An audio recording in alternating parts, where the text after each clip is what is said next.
മനുഷ്യനോട് താതാത്മ്യപ്പെട്ടുകൊണ്ട് ഒരു മനുഷ്യൻ കടന്നു പോകുന്ന എല്ലാ ജീവിത അവസ്ഥകളിലൂടെയും അവൻ കടന്നു പോയിട്ടുണ്ടെങ്കിൽ തീർച്ചയായിട്ടും അത് നമ്മെ അത്രമാത്രം അവൻ സ്നേഹിച്ചുകൊണ്ടാണ്. വചനം ഓർമ്മപ്പെടുത്തുന്നു, പാപം ഒഴികെ മറ്റെല്ലാ കാര്യങ്ങളിലും മനുഷ്യർക്ക് സമനായി ഈശോ ഈ ഭൂമിയിൽ ജീവിച്ചു. അതുകൊണ്ട് തന്നെ അവന് വേദനിച്ചു. അതുകൊണ്ട് തന്നെ ആ വേദനയുടെ നടുവിൽ ഒരു മനുഷ്യൻ പ്രാർത്ഥിക്കുന്നത് പോലെ ദൈവമായിരുന്ന അവൻ ഗെത്സമേനിൽ പ്രാർത്ഥിക്കുന്നുണ്ട്. അതികഠിനമായ വേദന നടുവിൽ കർത്താവേ, കഴിയുമെങ്കിൽ ഈ പാനപാത്രം അകന്നു പോകട്ടെ എന്ന് നമ്മൾ പ്രാർത്ഥിച്ചിട്ടില്ലേ? ചില വേദനകളുടെ നടുവിൽ, ചില രോഗങ്ങളുടെ നടുവിൽ, ചില പ്രതിസന്ധികളുടെ നടുവിൽ, ചില തകർച്ചകളുടെ നടുവിൽ, ഭീതിപ്പെടുത്തുന്ന ചില അനുഭവങ്ങളുടെ നടുവിൽ നാം പ്രാർത്ഥിച്ചിട്ടില്ലേ? ദൈവമേ, ഈ വേദന എടുത്ത് മാറ്റണമേ എന്ന്. തീർച്ചയായിട്ടും ഈ സ്വാഗതം പ്രാർത്ഥിച്ചുവെങ്കിൽ അവൻ അത്രമാത്രം വേദനിച്ചിട്ടുണ്ടാകണം.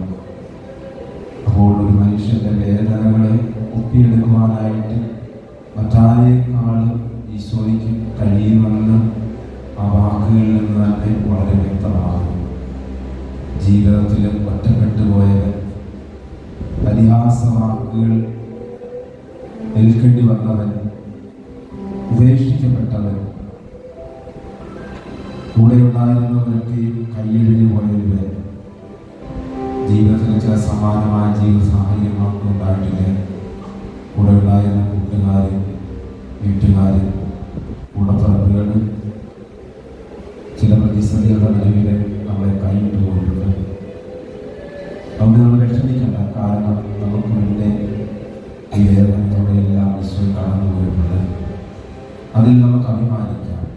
കാരണം നാം സഹിച്ച വേദനകൾ ഈശോട് ചേർത്ത് സഹിക്കുവാനായിട്ട് ദൈവം നൽകിയതായിരുന്നു.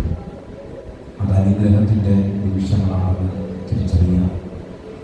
ഈ നിമിഷം ഈ അത്താണിക്ക് ചുറ്റുമായിരിക്കുന്ന നമ്മുടെ ഓരോരുത്തരുടെയും ഹൃദയഭേദകമായ വേദനകളെ, പ്രയാസങ്ങളെ, സങ്കുലത്തിൻ്റെ അനുഭവങ്ങളെ, കുടുംബ പ്രശ്നങ്ങളെ, മക്കളില്ലാത്ത അനുഭവങ്ങളെ, ജോലിയില്ലാത്ത അവസ്ഥകളെ, കടബാധ്യതകളുടെ മേഖലകളെ, കുടുംബ പ്രശ്നങ്ങളുടെ നടുവിൽ ആത്മഹത്യയെക്കുറിച്ച് ചിന്തിക്കുന്ന അവസ്ഥകളെ ഒക്കെ സമർപ്പിച്ച് പ്രാർത്ഥിക്കാം.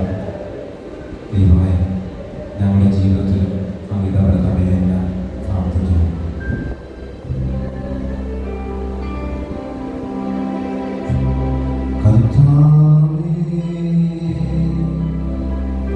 സർവവിശുദ്ധിയുടെ ഉറവിടമായ സത്യമായി